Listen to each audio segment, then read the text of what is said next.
एक गर्मी की शाम आदित्य अपनी दादी के घर बैठा था जब उसकी नज़र एक पुराने बक्से पर पड़ी।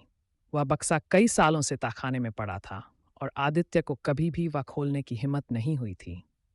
लेकिन उस दिन कुछ अलग था। उसकी जिज्ञासा ने उसे खींच लिया और उसने बक्सा खोल दिया। बक्से में कई पुरानी किताबें, फोटो फ्रेम और कुछ टूटे फूटे सामान थे।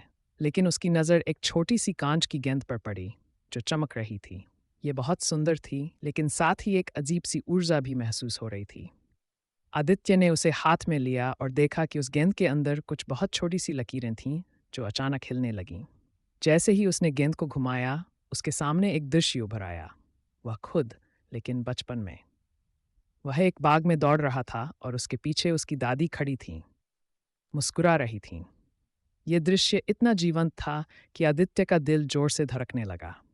तभी वह कांच की गेंद टूटने के कगार पर आ गई और एक अजीब सी आवाज़ आई। एक मीठी लेकिन गहरी आवाज़ सुनाई दी। आदित्य के हाथ से गेंद गिर गई और टुकड़े टुकड़े हो गई। मैं वही चीज़ हूँ जिसे तुम्हें कभी नहीं देखना चाहिए था, आवाज़ आई और आदित्य की आंखों में अंधेरा छा गया। कुछ सेकंड्स बाद जब उसने आंखें खोली तो वह उसी बाग में था और उसकी दादी उसके सामने खड़ी थी।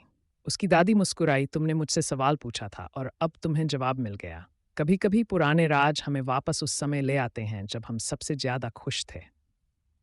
आदित्य ने महसूस किया कि वह गेंद सिर्फ एक याद थी, एक याद जो खोई नहीं थी, बल्कि उसे ढूंढने का समय था। और अब वह याद उसके साथ हमेशा रहेगी।